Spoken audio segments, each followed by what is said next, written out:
오늘 말씀은 로마서 2장 28절로 3장 8절까지 보도록 하겠습니다. 로마서 2장 28절부터 3장 8절까지 봅니다.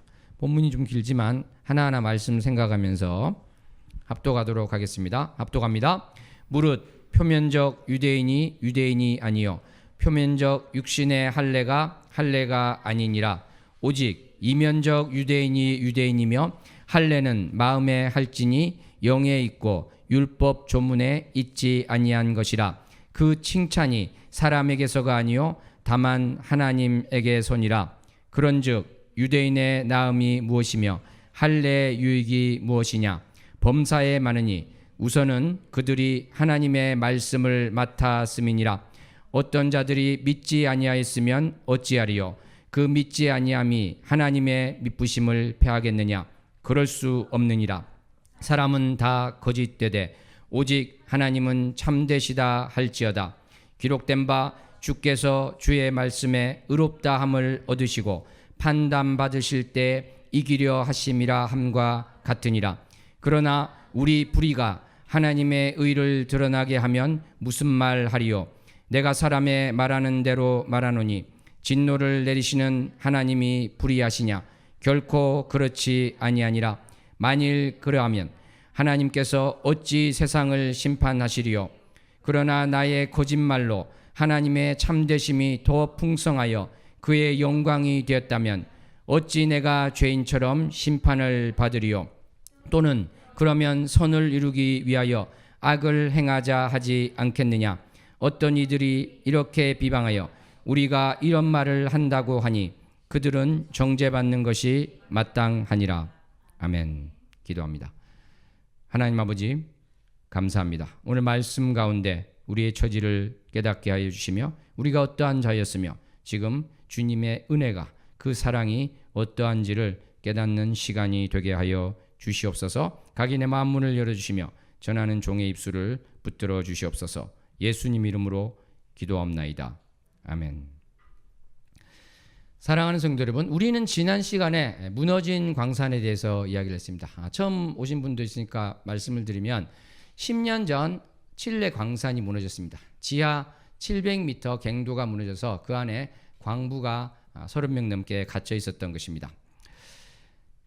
이 고립문에 빠져 있는 광부들의 이야기를 말씀드렸는데 로마서 3장 23절에 보면은 모든 사람이 죄를 범하였음에 하나님의 영광에 이르지 못하더니 이 말씀이 있는데 이것은 마치 그 무너진 광산에 있는 광부들을 보여주는 것이고 우리가 그 처지와 같다 이것을 말씀하시는 것 같습니다.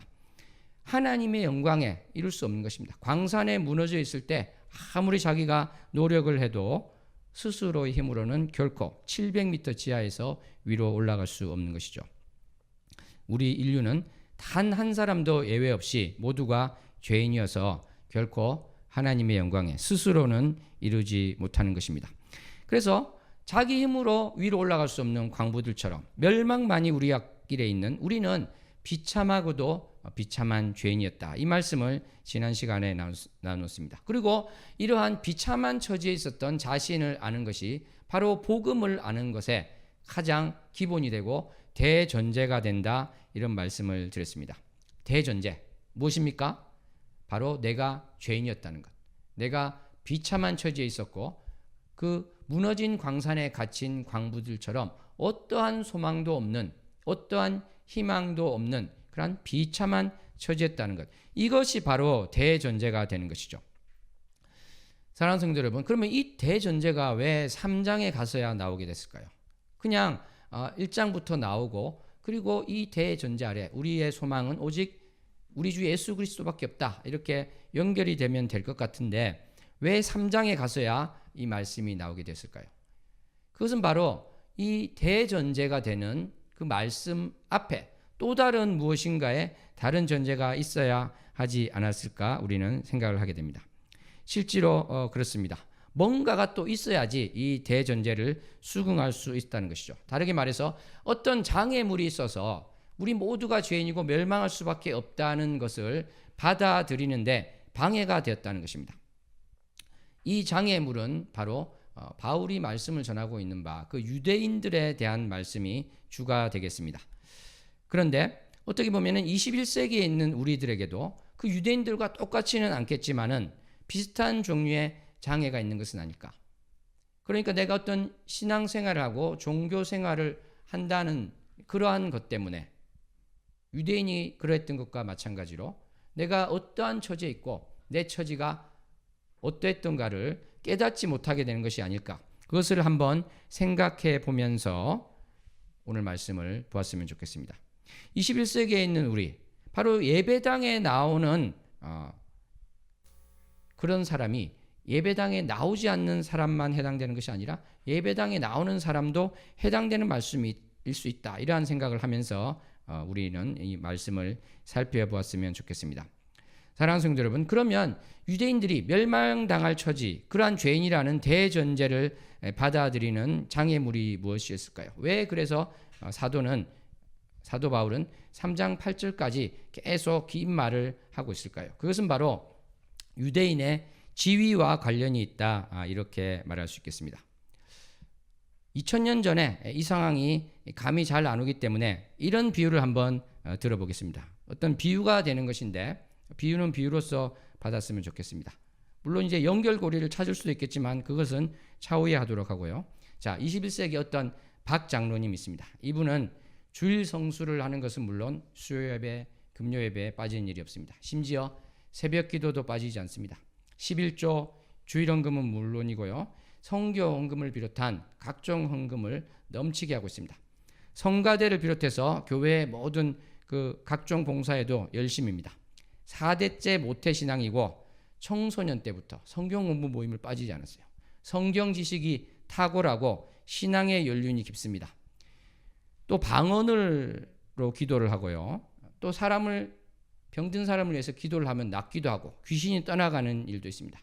말하자면 이 장로님 하면은 정말 신앙의 모범이 되는 그런 분과 같다고 할 수 있겠죠.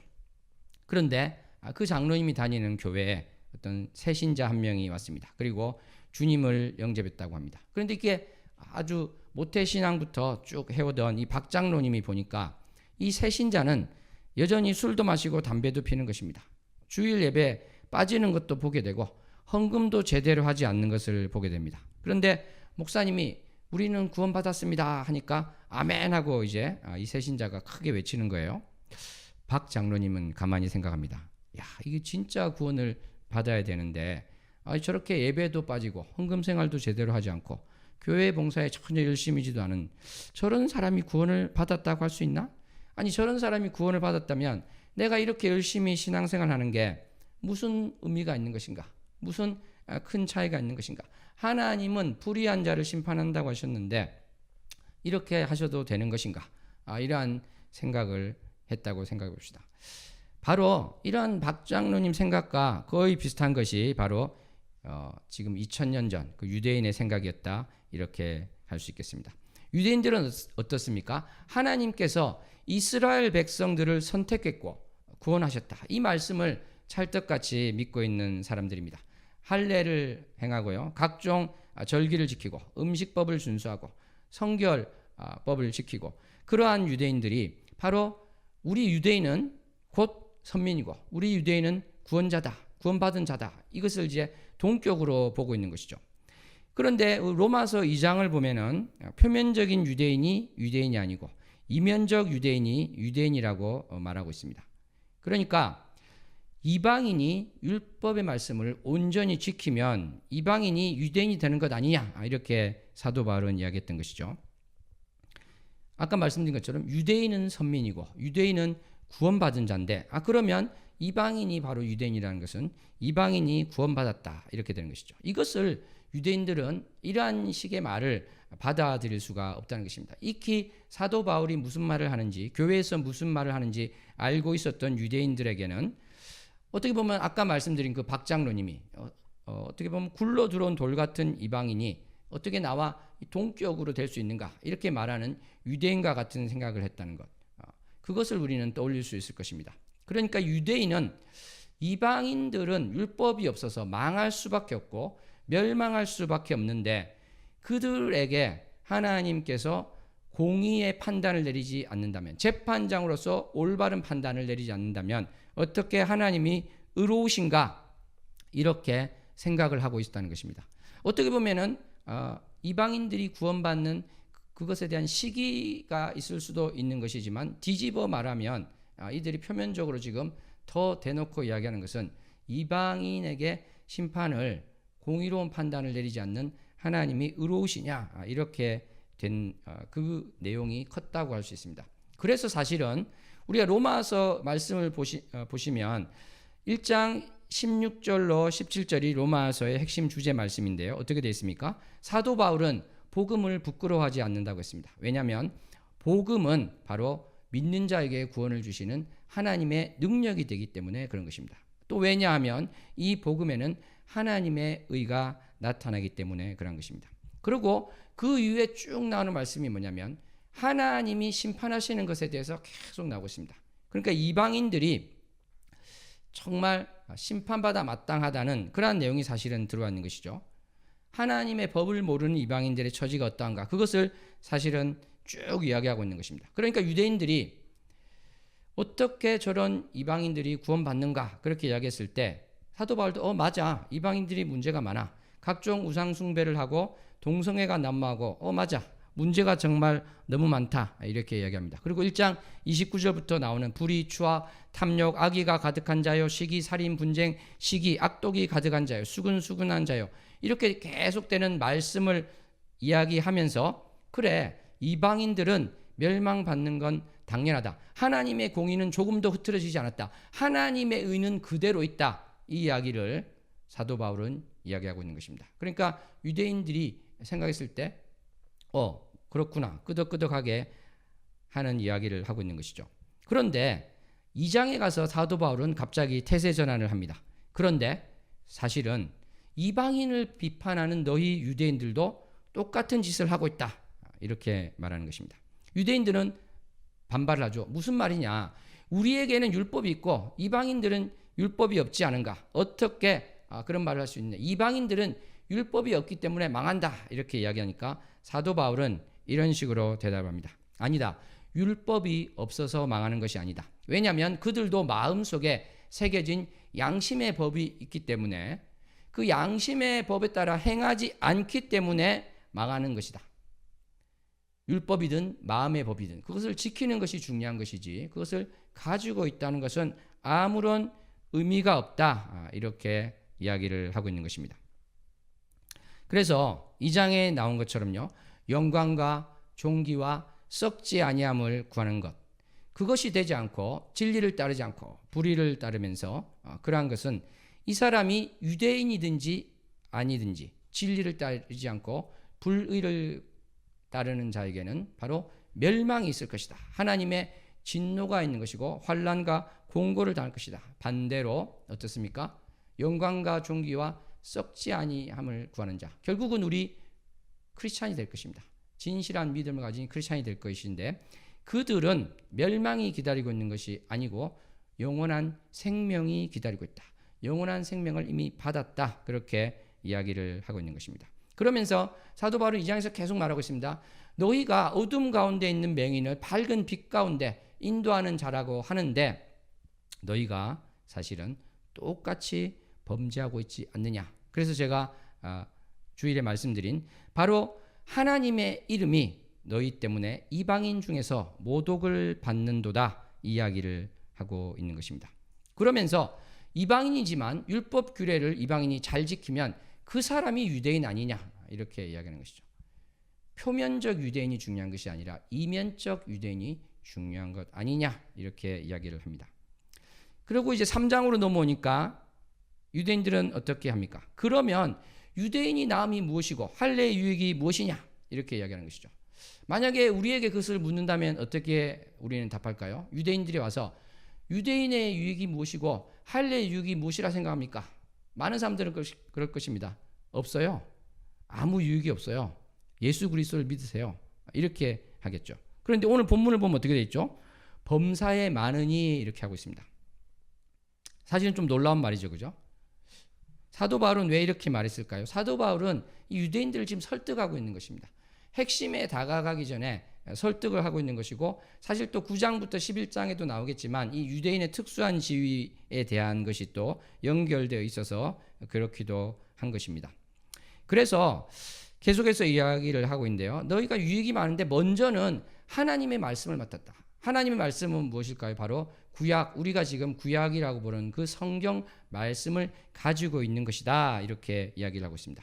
3절에 가서 보시면 어떤 자들이 믿지 아니하였으면 어찌하리요. 이 말을 이제 좀 쉽게 설명하면 이렇게 됩니다. 어떤 자들, 사실은 이제 대다수라고 옮길 수 있는데요. 대다수가 하나님께 신실하지 않으면 어떻게 되는가? 대다수가 하나님께 충성하지 않으면 어떻게 되는가? 그러면 하나님께서 이스라엘 백성을 구원하시겠다는 그 약속이 무효화되는 것일까? 4절에서 뭐라고 합니까? 그럴 수 없다. 그렇게 말합니다. 사람은 거짓말장이고 그렇지만 하나님은 그러실 수 없다. 하나님은 참되시다. 그러면서 그 뒤에 말씀이 나오겠습니다. 4절 후반절의 말씀은 시편 51편 4절을 옮긴 것인데 우리말로 보면 약간 오해할 수 있게 옮겼습니다. 그 시편 51편 4절 말씀을 보면은 바로 주께서 말씀하실 때 의로우시다 하고 주께서 심판하실 때 순전하시다 하리다 이렇게 되어 있는데 이 말도 무슨 말인지 정확하게 들어오지 않습니다. 세번역 성경을 제가 읽어드리겠습니다. 주님의 눈앞에서 내가 악한 짓을 저질렀으니 주님의 판결은 옳으시며 주님의 심판은 정당합니다. 그러니까 지금 4절 말씀은 뭐냐면 바로 내가 악한 짓을 저질렀는데 밧세바와 동침하는 그 악한 짓을 저지르고 우리아를 죽이는 악한 짓을 저질렀는데 주님께서 판결하는 그것은 옳습니다. 주님의 심판은 정당하십니다. 그 이야기를 하고 있는 것입니다.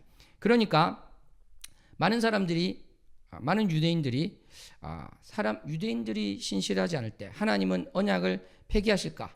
하나님은 어떤 분일까? 이렇게 판단하는 생각을 할 때 하나님은 언제나 신실하시다. 언제나 미쁘시다. 하나님은 구원에도 의로우시지만 심판에도 의로우시다.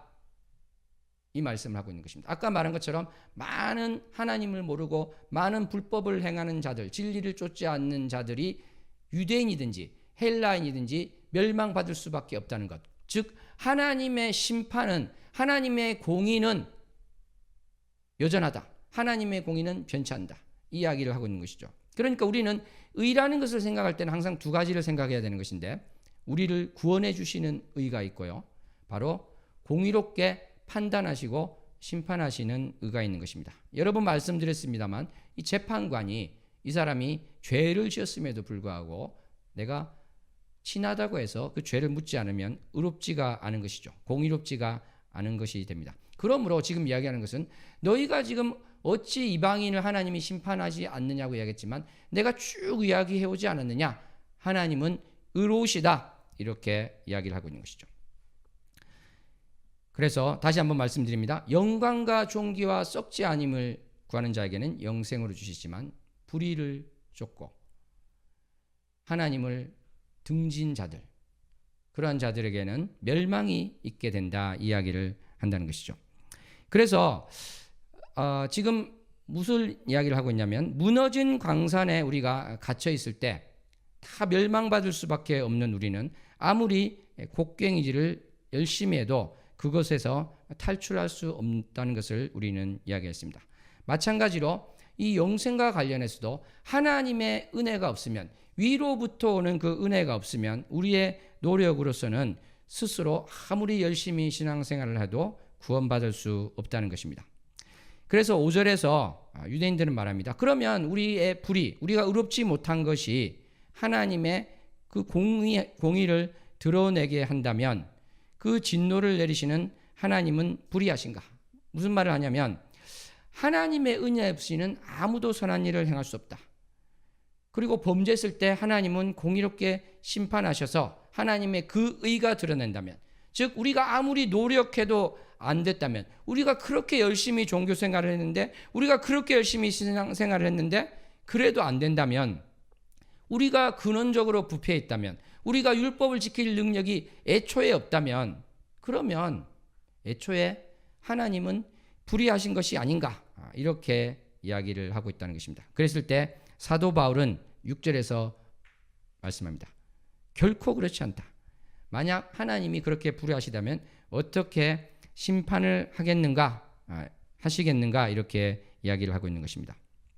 그래서 7절부터 보시면 바로 이렇게 하고 있습니다. 내가 거짓말로 하나님의 참되심이 더 풍성해서 영광이 되었다면, 이것은 무슨 이야기를 하고 있는 것이죠? 이 약속이라는 것, 언약 관계에 있을 때 하나님은 그 변하지 않으시고 꾸준하게 신실하게 또 약속한 그대로 하시는데, 우리 사람은 그렇지 않죠. 우리 사람은 하나님 말씀을 지키지도 않고 악하고 있습니다. 그러니까 하나님의 이 공의로움과 우리는 대조가 되고 있는 것이죠. 그래서 이것이 대조가 너무나도 커서 하나님의 참되심이 드러난다면 우리가 더 악을 행해야 되지 않느냐?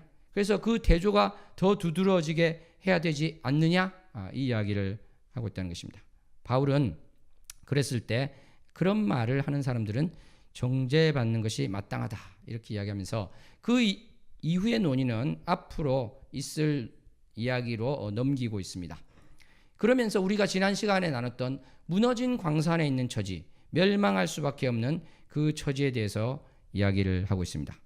사랑하는 성도 여러분, 그러므로 유대인이 나는 완전하게 부패했습니다. 선을 행할 능력이 없고 하나님으로부터 오는 그 은혜만을 내가 구해야 됩니다. 이것을 받아들이지 못하는 큰 장애물은 무엇이 되는 것입니까? 바로 결국은 이런 말을 하고 싶은 것이죠. 저 이방인은 나보다 더 악하다.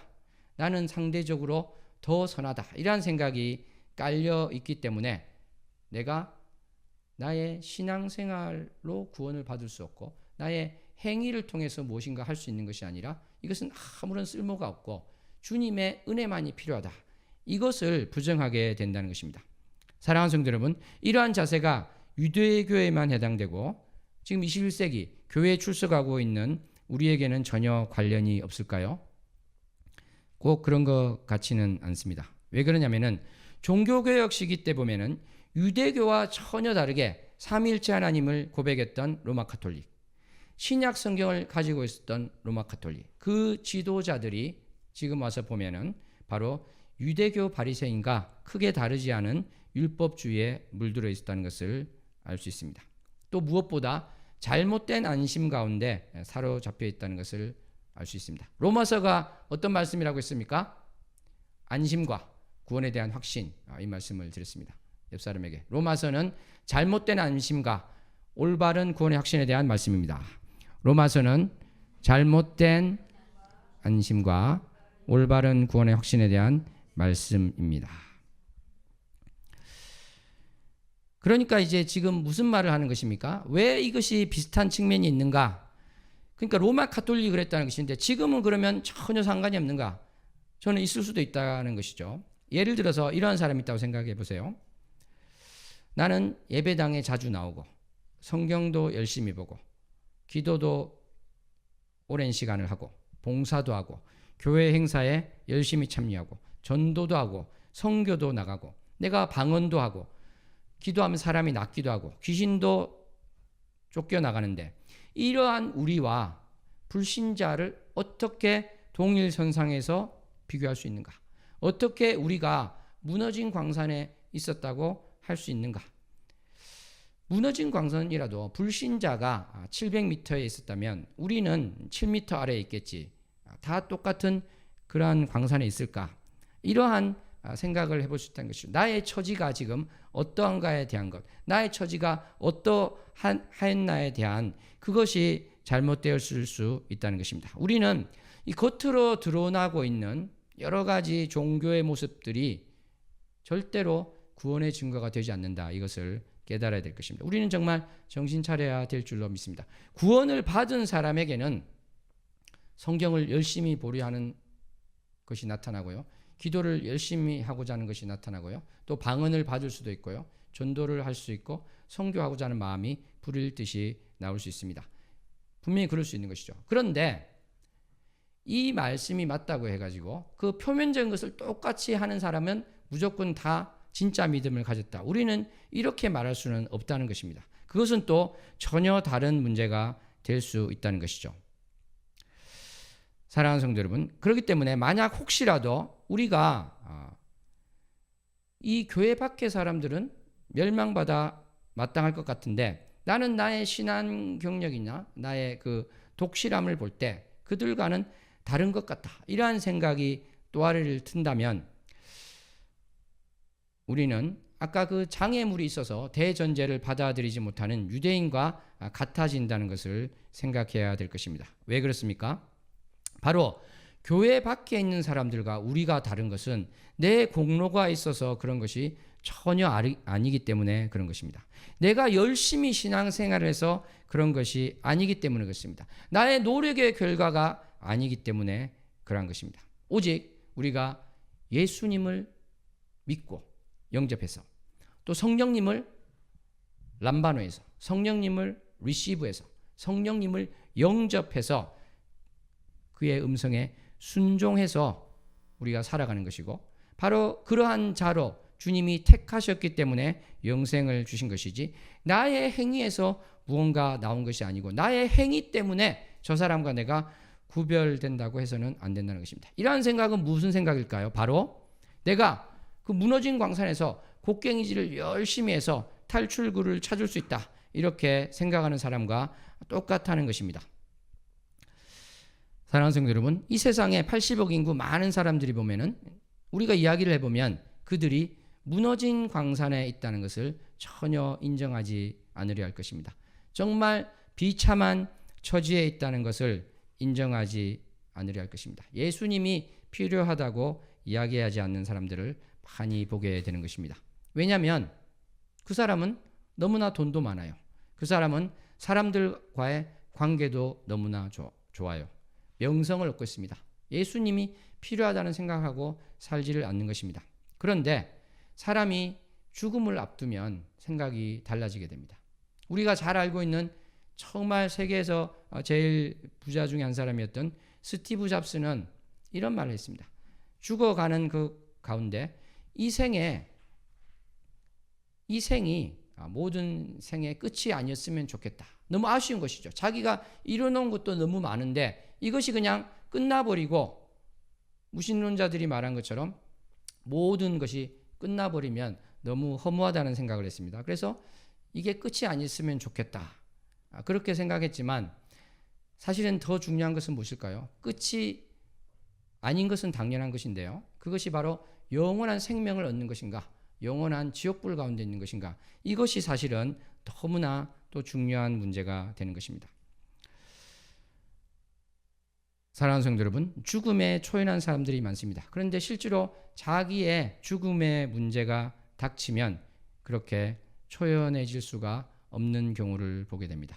정말 내가 그 무너진 광산에 있는 자와 같다는 그것을 알게 되는 것이죠.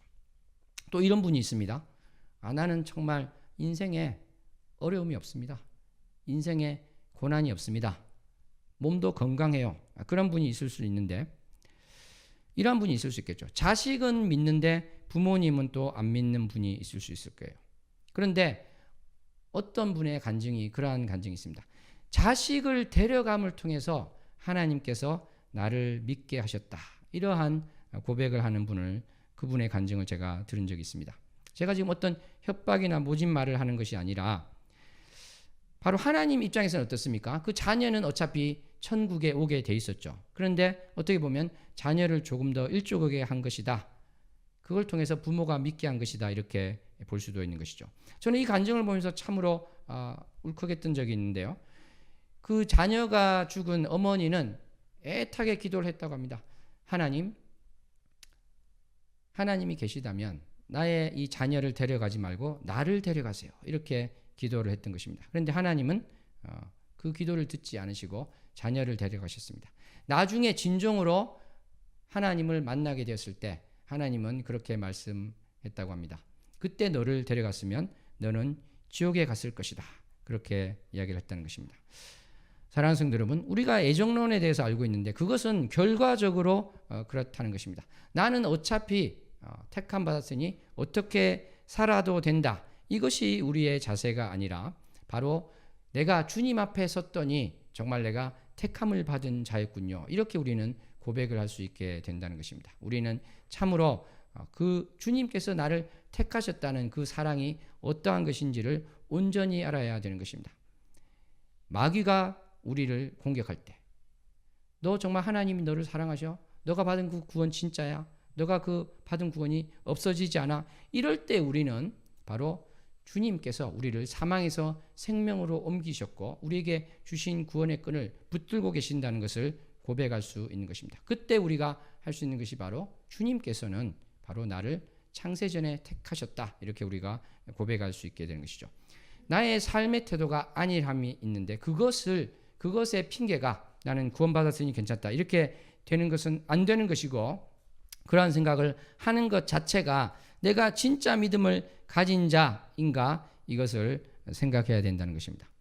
사랑하는 성도 여러분, 우리는 이 무너진 광산, 나의 절망적인 처지에 대해서 이야기를 하고 있는데, 왜 이것을 제가 계속해서 말씀을 드리고 있냐면, 이제는 앞으로는 바로 우리 진짜 믿음에 대해서 나가게 되는데, 이 전제가 되는 것을 계속 우리는 확실하게 튼튼하게 하지 않으면 안 되기 때문에 그러한 것입니다. 자, 그러면 우리를 이 어둠의 광산 가운데서 구원하신 우리 주 예수 그리스도에 대해서 한번 생각을 해보았으면 좋겠습니다. 여러분, 이것을 한번 생각해 보시기 바랍니다. 700m 아래 광부의 소식을 접하고 48일에 걸쳐서 사람이 빠져나올 수 있는 크기의 구멍을 뚫는 작업을 생각해 보시기 바랍니다. 캡슐을 넣어야 되고 그 캡슐을 타고 700m 지하에서 올라와야 됩니다. 너무나도 난공사가 될 것인데, 그 통로 중간에 500m 지점에 큰 문제가 생겼어요. 더 진척이 되고 있지 않습니다. 로봇을 통해서 해결하면 좋겠지만 그것이 불가능합니다. 내려가지 못하면 밑에 있는 사람들은 다 죽게 되는 것이죠. 누군가가 가서 이 문제를 해결하면 되는데, 문제는 그 사람이 내려가면 살아 돌아올 확률이 작은 것이 아니라 반드시 죽게 돼 있다는 것입니다. 그 500m 내려가서 그 문제를 해결할 수는 있는데 죽을 수밖에 없다는 것이죠. 그래서 아무도 내려갈 수가 없는 상황입니다. 그런데 만약에 이 공사의 총책임자의 아들이 그곳에 가서 문제를 해결했다고 한 경우를 보시기 바랍니다. 알고 보니까 이 총책임자가 이 아들의 결정을 반대하는 것이 아니라 사실은 이미 같이 그것을 정했다는 것을 보면 우리는 더 놀랍게 됩니다. 이 아들은 결국은 내려가서 그 문제를 해결하고 죽었다고 쳐봅시다. 무너진 광산에서 구출된 사람들은 가장 먼저 누구에게 감사를 하겠습니까? 물론 이 이야기 자체는 가상적인 이야기입니다만 예수님께서는 실제로 그렇게 하셨습니다. 이 어둠 가운데, 멸망 가운데 있는 우리를 구원하시기 위해서 진짜로 죽음을 알고 이 땅 가운데 오시고 십자가에서 고초당하시고 죽으신 것입니다. 하나님 아버지께서는 또 이것을 아시고 독생자를 보내어 주셨다는 것입니다. 그러므로 우리가 십자가의 은혜를 이야기하는 것은 바로 이러한 하나님 아버지의 사랑과 예수 그리스도의 은혜를 말씀하는 것입니다. 예수님께서는 요한복음 14장 6절에서 내가 곧 길이요 진리요 생명이니 나로 말미암지 않고는 아버지께로 올 자가 없느니라, 이렇게 말씀하셨습니다.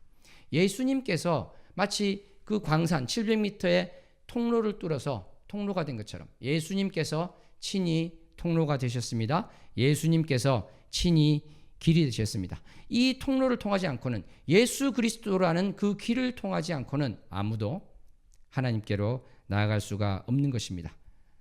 우리는 바로 이 주님의 사랑에 힘입어서 아버지 앞으로 나갈 수가 있는 것입니다. 옆 사람에게 고백합니다.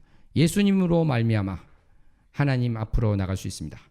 예수님으로 말미암아 하나님 앞으로 나갈 수 있습니다. 이렇게 우리를 대신해서 화목 제물 대신 예수님, 그분 때문에 우리가 구원을 받은 것입니다. 사랑하는 성도 여러분, 가정에서 그 광산 가운데 여러 구멍이 있다고 생각해 보시기 바랍니다. 사실은 진짜는 하나밖에 없어요. 진짜는 하나밖에 없는데 비슷하게 생긴 구멍이 많이 있습니다. 그런데 그 위로 연결되지 않은, 올라갈 수는 있지만 올라가다가 결국은 죽을 수밖에 없는 그러한 것을 우리가 진리의 길이라고 생각하고 가고 있다면 그 사람만큼 안타까운 사람이 어디 있겠습니까? 열심히 교회에 출석하고 신앙생활을 하고 있는데 가짜 믿음을 가지고 바로 예수 그리스도의 통로가 아닌 다른 통로로 해서 나아가고 있으면서 구원받았다고 착각하고 있으면 그보다 더 안타까운 일이 어디 있겠습니까? 사랑하는 성도 여러분, 우리는 로마서를 보면서 어떤 것이 진짜 믿음이고 어떤 것이 가짜 믿음인지를 끊임없이 우리는 보게 되고 말하게 될 것입니다. 그런데 그 중에 우리가 확실하게 말할 수 있는 것은 무엇인가 하면요, 우리가 겉으로 드러나는 종교생활, 겉으로 드러나는 종교행위, 겉으로 드러나는 신앙생활 자체가 나의 구원을 보장해 주는 것이 아니요, 나의 믿음이 진짜임을 보증해 주지는 않는다는 것입니다. 내가 아무리 말씀을 많이 보고 있고요, 기도를 하고 있고, 내가 방언을 하고, 내가 기도하면 사람이 낫고, 예언의 은사가 있고, 내가 기도하면 귀신이 쫓겨가더라도 그것 자체가 진짜 믿음을 보증해 주는 것은 결코 아니다. 이것을 우리는 반드시 기억해야 될 줄로 믿습니다. 반면에 확실한 거 하나는 무엇이 있냐면 바로 나의 생각이 바뀌었느냐, 나의 삶의 태도가 바뀌었느냐, 이것이라고 할 수 있을 것입니다. 다른 것도 물론 많이 있지만 오늘은 그 말씀을 짧게 드린다면, 내가 세상의 논리대로, 세상의 생각대로, 세상이 추구하는 대로, 세상이 갈망하는 대로 그대로 살아가면서 하나님 위에 세상의 욕심을 올려놓고 살면서 종교 행위를 열심히 한다고 해서 나의 믿음이 진짜라고 해서는 안 될 것입니다. 오히려 종교 행위가 떨어져서, 그러니까 겉으로 볼 때는 독실하지 못해서 다른 사람들도 혀를 차고 스스로도 혀를 차면서 주님, 제가 이거밖에 못합니다, 이러한 사람이 어떻게 보면 하나님이 불쌍히 여기는 사람일 수 있다. 하나님의 긍휼함을 받은 사람일 수도 있다. 이것을 우리는 잊지 말아야 될 것입니다. 사랑하는 성도 여러분, 로마서 1장 4절 5절에서 보면은 이방인 중에서 믿어 순종하게 하나니, 이 말씀이 있습니다. 이것은 이방인들을 바로 믿음의 열매로서 순종하게 한다, 이렇게 할 수도 있지만 그 원어 자체를 보면은 바로 믿음으로 이루어진 순종이다, 믿음 그 자체가 순종이다, 이렇게 할 수 있습니다. 그러니까 믿음이라는 순종, 믿음은 곧 순종이다, 이렇게 된다고 볼 수 있습니다. 요한복음 3장 36절에도 그런 말씀이 있지 않습니까? 아들을 믿는 자에게는 영생이 있다 했습니다. 그런데 아들에게 순종하지 아니하는 자는 영생을 보지 못하고 도리어 하나님의 진노가 그 위에 머물러 있다고 했는데, 여기서 대조되는 것은요, 아들을 믿는 자와 아들에게 순종하지 않는 자인 것입니다. 순종하지 않는 자인 것입니다. 그러니까 믿음이 없는 것은 순종하지 않는 것과 같은 것이다. 이것을 우리는 보아야 된다는 것이죠. 그러므로 우리는 우리 삶 가운데 이 믿음의 열매가 나와야 된다는 것도 잊지 않았으면 좋겠습니다. 아까 말씀드린 것처럼 내가 정말 부족합니다, 이렇게 하면서 주님 앞에 나가야 되는 것이지만 언제까지 그렇게만 살 수는 없는 것이죠. 제가 2장 말씀을 나눌 때 좀 어려울 수가 있었는데 가정 이런 이야기를 하면서 드린 말씀인데 한 번 더 제가 정리를 해드리겠습니다. 2장에 영광과 존귀와 썩지 아니함을 구하는 자에게는 영생이 있다고 했는데 이것을 가정으로 보면 안 된다고 그랬습니다. 왜 그런가 하면은, 가정으로 본다는 것은 이 세상에 아무도, 크리스찬을 포함해서 아무도 그럴 사람이 없다, 그러니까 예수를 믿어야 된다, 이렇게 되면은 끊임없는 순환 논리에 빠지게 되기 때문에 그렇습니다. 예수를 믿어야 된다. 그럼 이제 영광과 존귀와 썩지 아니함을 구하고 살아야 되잖아요. 근데 나는 그걸 구하지 못해요. 그래서 예수님을 믿어야 되겠어요. 예수님을 믿었어. 그런데 또 영광과 존귀와 썩지 아니함을 구하지 못해. 나는 그걸 못해요. 난 멸망당할 거예요. 예수님을 믿어야 되겠어요. 이것이 무한 반복되는 이러한 삶이 맞는 삶일까요? 그렇지 않다는 것입니다. 믿음과 순종을 제가 이야기했다는 것은 바로 믿음이 있으면 그 말씀에 대한 순종, 말씀에 따라 사는 삶이 나타나야 된다는 것이고, 이것이 아까 말씀드린 사람처럼 다람쥐 쳇바퀴 돌듯이 무한 반복하는 사람은 내가 진짜 믿음을 가졌나, 이것을 반드시 생각해 보아야 된다는 것입니다. 단 하나라도 주님을 향해서 나아가는 것이 있어야 되는 것이지, 나는 예수님을 믿었는데 나의 삶은 전혀 변화가 없습니다. 이러한 분을 볼 때 괜찮아요. 예수 믿으면 천국 가요. 이렇게 계속 한다는 것은 이게 지금 많은 사람들이 속고 있는 것이다. 그것을 우리는 깨달아야 될 것입니다. 무슨 말을 하냐면 진정한 믿음이 아니고 가짜 믿음을 우리는 구별해야 된다는 것이에요. 입으로 그냥 따라한 것으로 내가 진정한 믿음을 가졌다. 이렇게 해서는 안 된다는 것입니다. 사랑하는 성도 여러분, 아까 무너진 광산에서 700m 통로를 뚫은 이야기를 말씀드렸습니다. 정말 1도라도 삐뚤어져 있으면 그 캡슐이 가다가 서버리지 않겠어요? 막혀버리겠죠. 얼마나 정교하게 그걸 뚫어야지 700m에 있는 사람이 그 동그란 캡슐을 타고 올라갈 수 있었겠습니까? 이 사람들이 얼마나 기뻤겠습니까? 아래에서 17일 더하기 48일이 있었는데 올라갔을 때 얼마나 기뻤겠습니까? 그래서 이 로마서 말씀은요, 이 무너진 광산에서 절망에 있던 그 절망에 신음하던 사람들에게 구원을 말씀하는 놀라운 감격의 말씀이 되는 것입니다. 우리의 처지가 어떠하였으며 우리가 어떻게 구원받았고 어떻게 살아가야 하는가에 대한 놀라운 말씀이 되는 것입니다. 사랑하는 성도 여러분, 우리가 앞으로 로마서 말씀을 계속 보면서 우리의 신앙의 기반을 다지고 믿음의 뿌리가 견고히 내려지기를 소원합니다. 이것이 너무나 중요한 이유는 많은 경우에 무너진 광산에서 구출되었음에도 구원되었음에도 불구하고 그 지하에서의 생활 습관대로 사는 사람이 너무나 많기 때문에 그런 것입니다.